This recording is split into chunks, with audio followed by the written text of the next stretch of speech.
మొదల్పూర్ ఏరియాలోని Pragathi Nagar B block 6వ వీధిలో అద్దెకుంటున్నాను. నేను మూలాపేట ఏరియాలోని అన్నంగి కృష్ణమోహన్ దగ్గర గత 4 సంవత్సరాల నుంచి చీటీ పాటలు వేస్తున్నాను. చీటీ పాటలు వేసినందుకు గాను అతను 5% కమిషన్ తీసుకునేవాడు. కొన్ని అనివార్య కారణాల వల్ల, ఆర్థిక ఇబ్బందుల వల్ల ఒక నెల చీటీ పేమెంట్ కట్టకపోయినాడు. 3 రూపాయల నుంచి 5 రూపాయలు బట్టి వసూలు చేస్తాను. ఆయన దగ్గర వేసిన చీటీ పాటలన్నీ గ్రూప్ క్రియేట్ చేసి గ్రూప్ ద్వారానే పాడుకుంటా ఉన్నాం మేము. ఆయన దగ్గర వేసిన చీటీల్లో కొన్ని పాడాను, కొన్ని పాడలేదు. నాకు ఒక 6 నెలల నుంచి పరస్పర కొన్ని అనివార్య కారణాల వల్ల మా ఇద్దరి మధ్య మనస్పర్ధలు రావడం వల్ల చీటీ గ్రూప్లో నన్ను రిమూవ్ చేసేసాడు. చీటీ పాటలు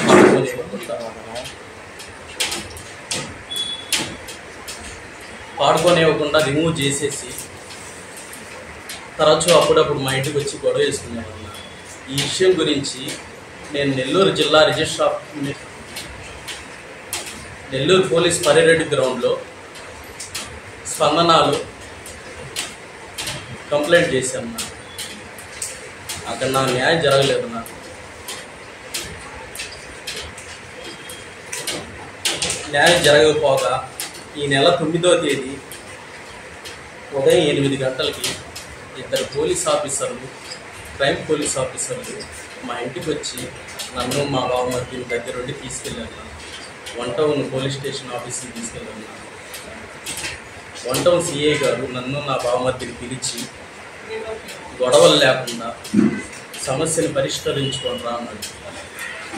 కానీ నన్ను నా బావమర్దిని పోలీస్ స్టేషన్ బయట నుంచి బలవంతంగా బయటికి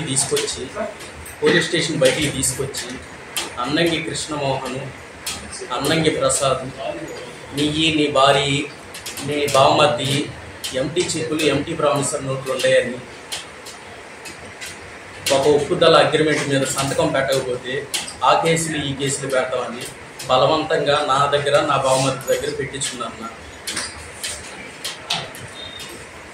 నా కుటుంబానికి, నా బావమర్ది కుటుంబానికి ప్రాణహాని ఉంది. మాకేం జరిగిన దానికి కారణం మూలాపేట ఏరియాలో కాపురం ఉంటున్న అన్నంగి కృష్ణమోహను, అన్నంగి ప్రసాదులే కారణం. ఇప్పుడేం కావాలి? నా మొత్తం ఎన్ని చీటీలు వేసాను, ఎన్ని పాడాను, ఇంకెన్ని పాడాలి, అతనికి నేను ఎంత అమౌంట్ ఇవ్వాలి, అతను నాకెంత ఇవ్వాలి, పూర్తిగా విచారణ జరిగి నా న్యాయం చేయాలని ఈ ప్రెస్ మీట్ వరకు